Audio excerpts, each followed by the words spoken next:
Bueno, muchas gracias. Me toca un papel complicado porque esta es la última presentación. La verdad que hay mucha información de todos los que presentaron y bueno, lo que me voy a tratar de concentrar es decirle cosas interesantes, o al menos que para mí son interesantes, y no mucha otra cosa que eso. Así arranca la presentación porque ahí tenemos los dos responsables de que la empresa haya incurrido en el riego. Uno es el capataz de la estancia, casi que es gerente general, que es un pingazo y amigo mío, y el otro, el sorgo. Ese sorgo lo tuvimos que picar para dar autoconsumo después de la seca del 2008, que en esta zona fue muy complicada, y fue el disparador que nos hizo cuestionar profundamente si realmente había que invertir en el riego o no. Bueno, ahora este era el que pasaba la transparencia. Yo puse un poco de la historia del predio. Yo no soy el productor.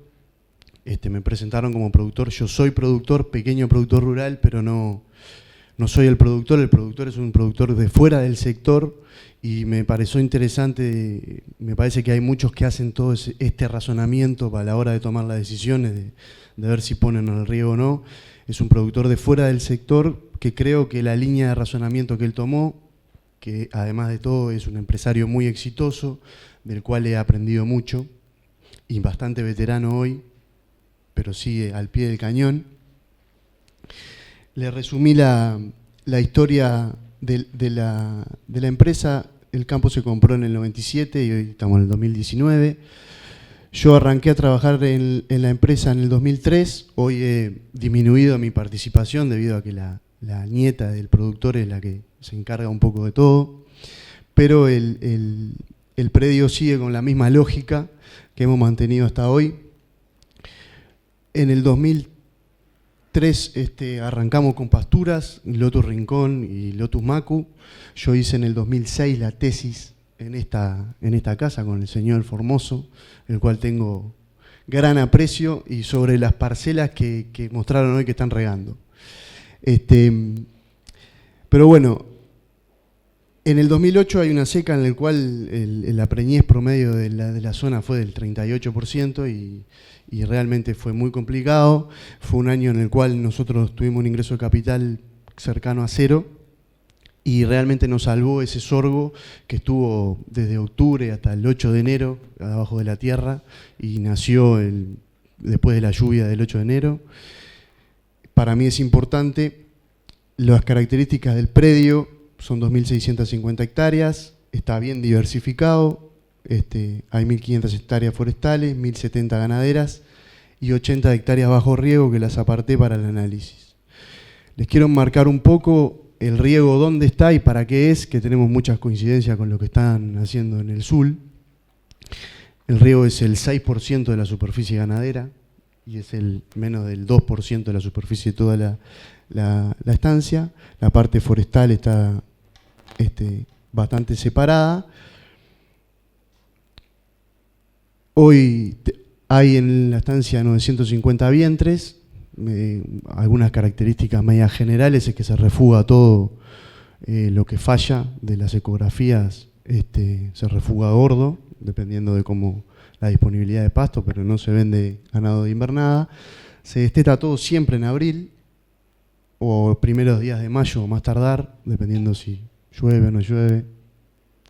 Y eso generalmente se toma la decisión en función del precio del ganado y cómo venimos, cuándo se vende. Muchas veces cruza el invierno adentro de la estancia, muchas veces no.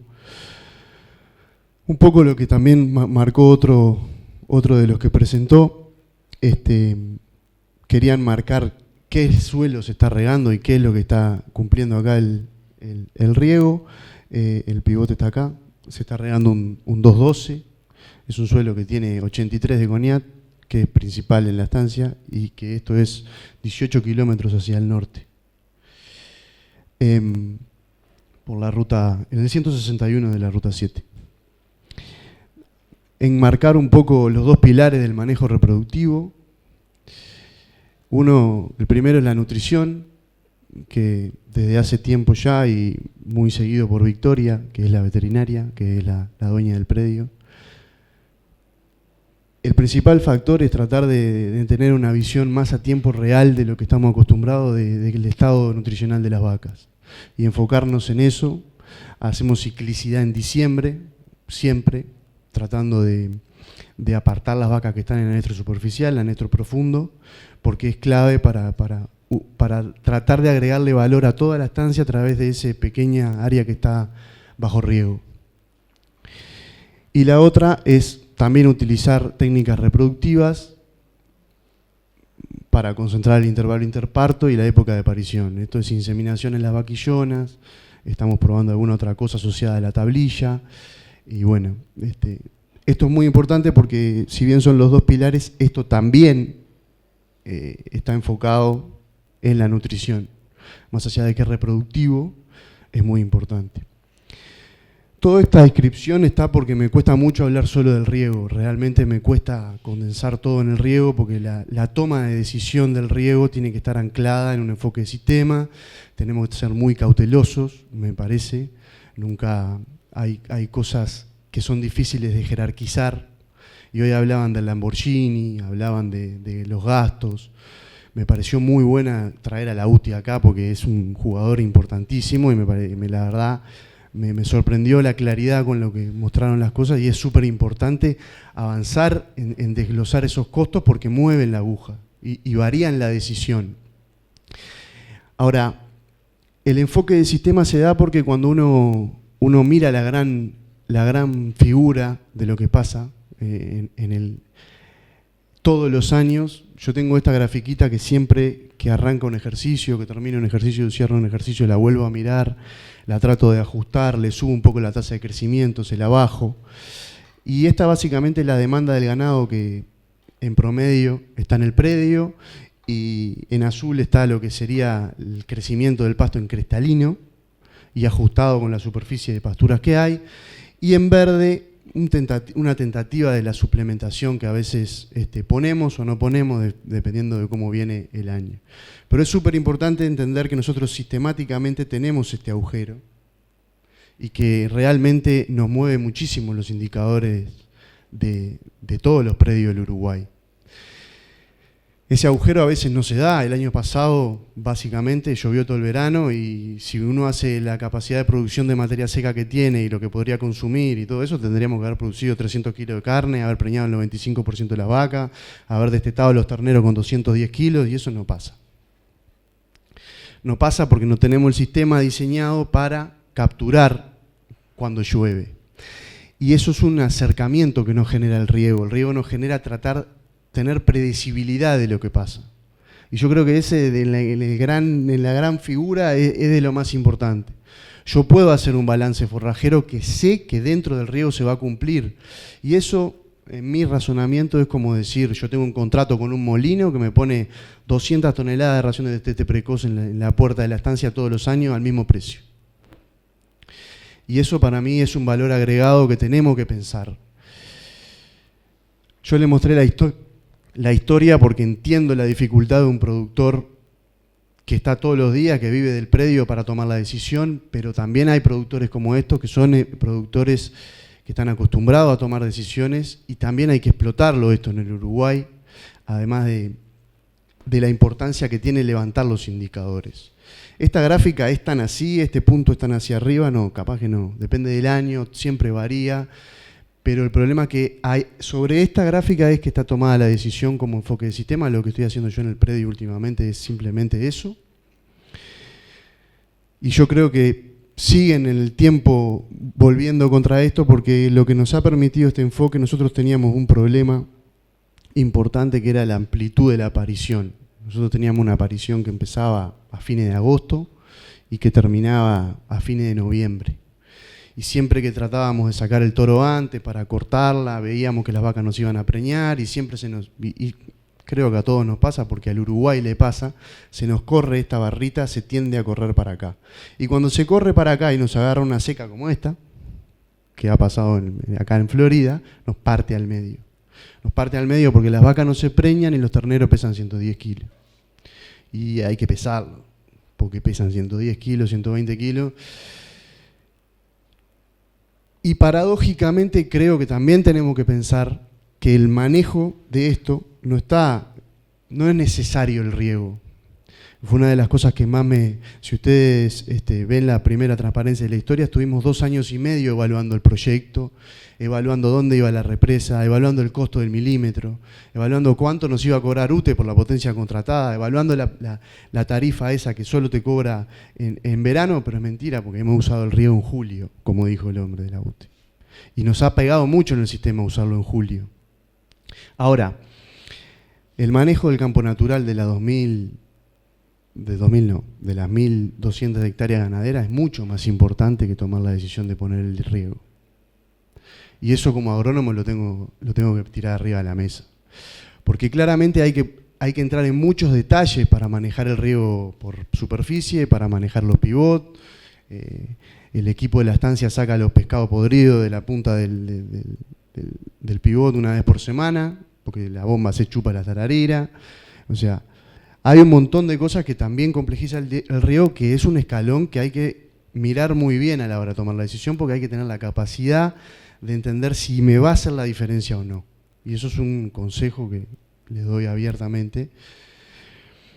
Ahora, ¿sirvió como para mover esta curva? Sí, sirvió. Nosotros hoy estamos más parecidos a la verde. Y esa curva de aparición es la que nos va a salvar este año. Este año vamos a poder preñar porque las vacas parieron temprano, tienen concentrada la aparición y los terneros, bueno, van a estar más livianos que el año pasado posiblemente. Ahora, ¿qué es lo que hacemos? Bueno, previo al parto, discrepo un poco con Latancia acerca de la calidad de la pastura, y lo voy a decir un poco al final, pero hay que estudiar y concuerdo que hay que estudiar. La calidad del pasto bajo riego es mejor que la de secano, si uno riega bien y hace un correcto manejo del pastoreo. Previo al parto, en verdeos, tratamos de aumentar la curva de la lactancia, mejorando la situación nutricional, no atacando la condición corporal, sino que paren las vacas y están 15 o 20 días en verdeos que no son bajo riego. Durante el entore empezamos a entender qué es el papel que tiene el riego adentro del sistema. Después de hacer la ciclicidad, sacamos las vacas que están en anestro profundo o superficial en función del pasto que hay afuera del equipo de riego. Porque ¿qué pasa? Si yo en realidad bajo la carga del resto de la estancia, cuando sobra el pasto de campo natural, se baja la carga y se hace un mal uso del campo natural. Si en realidad hay una crisis forrajera, yo tengo que derivar más ganado para dentro del equipo de riego. Entonces, lo que se busca es, primero, prescindir del destete precoz como herramienta. En el 2008 se destetó precozmente todo el ganado de la estancia por el efecto de la seca. De ahí, hasta ahí nunca lo habíamos hecho y desde ahí para acá nunca lo volvimos a hacer. Lo que tratamos de pegarle al sistema es decir, bueno, nuestra máquina de hacer un estilo de destete precoz es el pivot. Es el pivot, ¿por qué? Primero porque me sube la producción de toda el área de la estancia en producción de carne, porque me permite manejar cuando hay estrés mejor al campo natural. Cuando vuelve a llover, el campo natural produce más. Segundo, porque si realmente sobra el pasto en un año llovedor como el año pasado, lo que se produce dentro del pivot se tiene que derivar a generar los excedentes, no a manejar el ganado dentro del pivot, sino a generar los excedentes que me permiten ponerlo cuando me vaya a faltar. Y es un enfoque integrado del riego dentro del sistema lo que tratamos de hacer. Y una pregunta que se tira en estos suelos que son bastante superficiales es, para la invernada que se puede hacer en campos de esta característica, este riego homeopático para lo que es la producción total de pasto de la estancia, pero muy seguro en un porcentaje específico, yo creo que puede llegar con los valores del precio del ternero a cuestionar la eficiencia de la invernada con respecto a este tipo de cría. Hice un cuadro resumen de los datos que tengo un poco más claros de los últimos 4 años y estamos medio corto de tiempo porque estamos todos apurados, pero les quería mostrar básicamente que tiene una cierta estabilidad el porcentaje de marcación de los terneros de lactancia, que los kilos de peso de ternero han subido, y yo creo que el principal factor del por qué han subido es que movimos la curva roja para la curva verde, básicamente. Cuando uno saca del anestro las vacas antes por meterlas al pasto, cuando el pasto está creciendo, esa vaca va a parir antes, ese ternero va a nacer antes, va a tener más tiempo en la primavera, va a tener más tiempo antes de destetarlo en los primeros días de mayo. Y después, un resumen un poco de lo que fue el ingreso de capital de los últimos 4 años. Y no olvidarse de lo que dije del manejo del campo natural, porque el manejo del campo natural me permite potenciar también estos 2 factores que son los más importantes. La marcación, que es el porcentaje de machos, de machos y hembras que termino vendiendo o quedándome de todo lo que entoré, y el peso de ternero que yo logro por cada uno de ellos. A veces nos centramos mucho en la carga de los sistemas y en realidad nos olvidamos que la variabilidad acá adentro es terrible. Y a veces mueve mucho más eso, citando a mi amigo Santiago, jerarquizando estos dos factores, el resultado del ingreso de capital se mueve mucho más y hay que cuestionárselo bien a la hora de tomar una inversión si yo estoy realmente con el sistema controlando esos 2 factores. Ahí están las estrellitas. Yo lo que hice acá fue tratar de aislar y concentrarme ahora sí para lo que me pidió Jerónimo que hable, que es la experiencia de un productor del riego exclusivamente. Y lo que dice el riego exclusivamente es solo el riego. Y ahora termino en 10 minutos hablando solo del riego. Me olvido del sistema. Para eso tomé diciembre, enero y febrero. Puse el consumo por vaca más ternero, la unidad vaca más ternero, que esto lo tengo bastante procesado y comparado con las vacas lecheras. Uno tiende a pensar que las vacas de cría comen más de lo que realmente come. Una vaca de 420 kilos no come más de 9 kilos, 10 kilos de materia seca. Cuando uno le mejora la calidad de esa pastura, uno logra mejorar el consumo. Y una vaca que el 25 de diciembre empieza a comer una festuca, en este caso el riego tiene un 60% de festuca, un 40% de paspale, un dilatatum. Estas tasas de crecimiento son bastante certeras, tengo muchísimo dato acerca de lo que produce bajo riego ambas especies. Las producciones totales, cuando uno pone nitrógeno, van a 22, 23 toneladas de materia seca en producción total. Y la tasa de crecimiento se puede, esto lo hicimos por 2 años, esas tasas de crecimiento son del segundo y el tercer año del dilatatum y del tercer o cuarto año de la festuca fortuna. Cuando uno le mete en el balance forrajero el consumo de las vacas, la demanda total, y uno dice, bueno, si tuviera 400 vacas en anestro, que es lo que realmente termina pasando, las que están de baja condición, con el ternero que nació tarde, el ternero chico, o están en anestro superficial o no están en anestro profundo, tablilla y a comer pasto abajo del pivot, el balance forrajero generalmente en esa área da para equiparar el consumo de 400 vacas que pasan a ganar 500, 600 gramos por día y dar 6, 7 litros de leche de forma estable todos los años. Si uno lo necesita, lo usa, y si uno no lo necesita, a reservas, o a semilla fina, o a otras cosas que tiene como destino. Generalmente son fardos para consumir en el invierno. Acá hay un concepto diferente que es la producción de pasto utilizable. Yo entiendo lo de la respuesta de 20-1 y de todo eso y lo respeto mucho, es una forma de calcularlo. Mi profesión más lechera me ha llevado a tener que controlar la dieta de lo que come la vaca. Lo que come la vaca es un porcentaje de lo que le ofrecemos. Este pasto que la vaca levanta generalmente tiene bastante más calidad de lo que tenemos en el laboratorio, porque la vaca selecciona, de ahí a que la vaca puede subir de 9 a 10, 11 kilos, e interacciona mucho con el manejo del pastoreo. La calidad del pasto depende mucho del manejo del pastoreo, si hay agua en el suelo, casi de forma exclusiva de la fertilización y del manejo del pastoreo. Por ejemplo, hay diferencias de 17%, 16% de proteína a 23, 24% de proteína en enero. Porcentaje de FDN, de 52% de porcentaje de FDN de una festuca bastante bien manejada a 62% de FDN.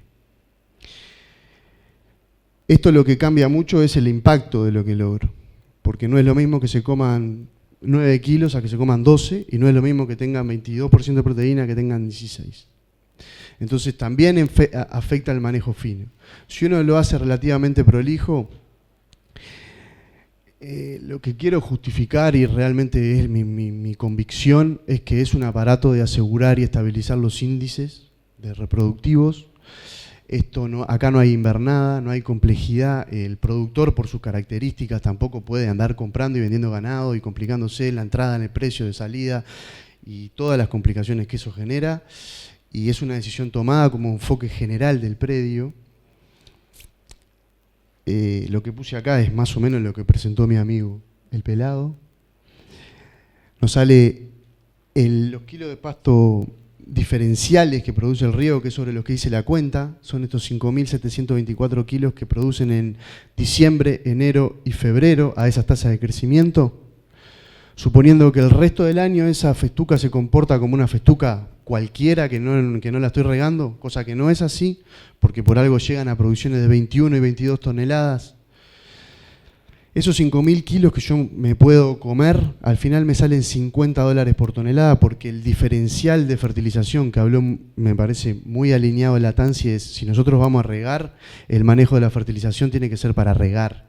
No es lo mismo echarle 120 kilos de fosfato de amonio y 2 veces urea. Hay que darle de comer a la pastura, porque si no a la pastura uno le echa agua y no produce. Y si no produce, toda la inversión de amortización en el riego que uno utilizó y todos los dólares que metió y las peleas con la UTE y el contrato y todo eso, no tiene rédito. Acá lo que les puse es más o menos lo que me lleva esos 3 meses, que son $120, que son 2 aplicaciones de 100 kilos de urea y una de 100 de cloruro de potasio. Ese costo de $50 por tonelada, cuando uno lo lleva a 10, 11 kilos de materia seca consumida, y estamos haciendo la cuenta del costo de lo que se consumió la vaca, y ya estamos estimándola, esos 11 kilos se lo pueden preguntar a algún nutricionista en algún programa de nutrición. Cuando uno le carga la calidad de estos análisis que le estoy diciendo a un programa de nutrición, la vaca no come más de 11 kilos de materia, 9, 10 kilos de materia seca. Esos 67 centavos por día, 70 centavos, cuando uno los hace por los 120 días, por los 90 días, perdón, que son diciembre, enero y febrero, que es en el momento que uno tiene que preñar, levantar del anestro, preñar las vacas para que paran en agosto y septiembre, para que ese ternero se destete antes del invierno, para que la vaca recupere la condición corporal. Son más o menos para 400 vacas $22.000, y el estimado mío, que podemos discutirlo, de hacer un destete precoz de esos 400 terneros, son básicamente lo mismo. Yo personalmente nunca pude, la vez que hice destete precoz, que fueron 3 o 4, una en este predio, nunca pude terminar un destete precoz con un ternero de más de 145 kilos. Y los terneros siguen al pie de la madre, cruzan en la etapa del riego, vuelven al campo natural. Ese campo natural que encuentran es un campo natural que tuvo la mitad de la carga si hubo crisis hídrica, porque me llevé de las 950 a 400 para abajo del equipo. Entonces bajé la carga a la mitad. Tengo más chance de capturar alguna lluvia y de explotar el gran potencial que tiene las C4 del campo natural manejadas correctamente. Que generalmente cuando tengo una crisis forrajera lo que tengo es chato al piso del campo natural, y cuando llueve estoy 70 días para recuperar el índice de área foliar, que es mucho más importante de manejar que el riego en un sistema. Entonces, 5 minutos, mirá. Disculpen por la masa. Al final solo le quería mostrar esta foto que es del segundo año del Paspalum dilatatum. Ese Paspalum metió 22.000 kilos el segundo año y 23.000 el tercero. Se llevó 300 kilos de urea por hectárea. Se le sembró Lotus San Gabriel al voleo, no sembré el Macu porque, por el tema del Fusarium, que no sé cómo es, que ahora sí, si compite o no compite. Estaría bueno hablar con Formoso después. Bueno, pero un corte a ese nivel tiene 58-62% de FDN y 18% de proteína cruda. Si pasan 10 días más, la FDN se va a 64-66 y la proteína baja a 16-14. Si lo pastoreo antes, la tasa de crecimiento se plancha porque no tengo el índice de área foliar para transformarlo en crecimiento. Y lo puse al final porque es una C4 y es del campo natural. Y creo que realmente estoy súper conforme con el riego. Hemos tenido un problema bastante interesante, esta zafra, que a algunos si quiere se lo cuento. El impacto es muy bueno de esta decisión en el sistema, lo considero. Además hay un montón de cosas que afectan el ingreso de capital que no vamos a discutirla acá, no nos da, pero el impacto es muy positivo. Hace 8 años que está el pivot, si bien he estado bastante lejos de la estancia en último tiempo, Epifanio, que es el gran responsable de lo que pasa ahí, y Victoria han podido seguir con esta lógica del sistema, y es un sistema que realmente es bastante más fácil que hacer un correcto destete precoz a un costo eficiente de 400 terneros. Y bueno, le doy las gracias a Línea, me parece muy buena la jornada, un orgullo estar acá de vuelta. Hice la tesis aquí, aprendí muchísimo de Formoso y bueno, disculpen la masa, muchas gracias.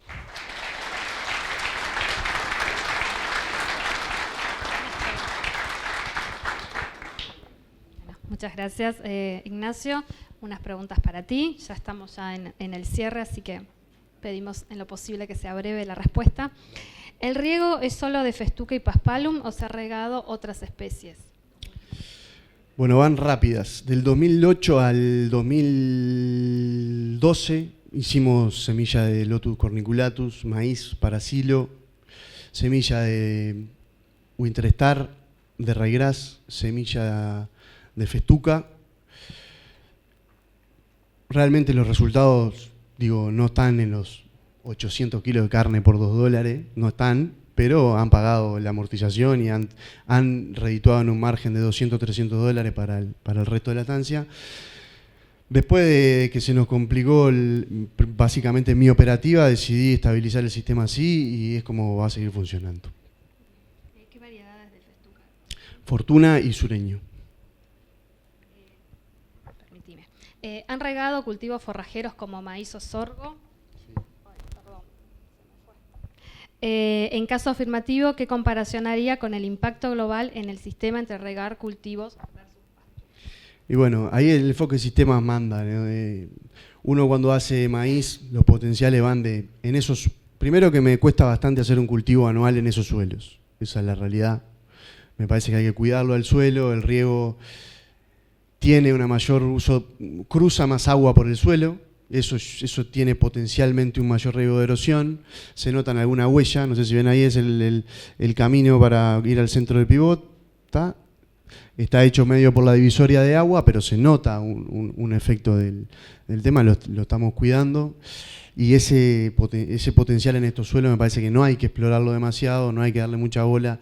El maíz queda $70-80 por tonelada de silo y el sorgo grano húmedo queda $90 por tonelada, el sorgo va de 6 a 9 toneladas y el maíz va de 7 a 13 toneladas. Eso es la experiencia que tengo en riego en otros pivots cerca. Bueno, y la última pregunta es, ¿cómo es la estacionalidad de producción anual entre Festuca y Paspalum? Bueno, está pensado por eso. Si ustedes vieron, acá tengo la tasa de crecimiento medida.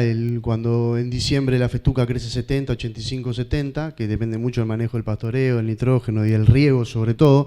La Festuca necesita más agua que el Paspalum. Es un dato de la realidad y sobre todo tolera láminas, tiene menos tolerancia a las láminas a botarle el agua del suelo porque se plancha enseguida la tasa de crecimiento. Si se calienta el suelo se mueren los macollos, si se mueren los macollos cae la producción. Y el paspalum, al contrario, cuando está en verano, está en la salsa y la tasa de crecimiento puntuales, después de floración, van hasta 180 kilos. O después que induce todos los tallos. Hasta antes de inducir los tallos, que es donde tratamos de cosecharla, logra un 30 o un 40% más que la fortuna. Bien, muchas gracias, Ignacio.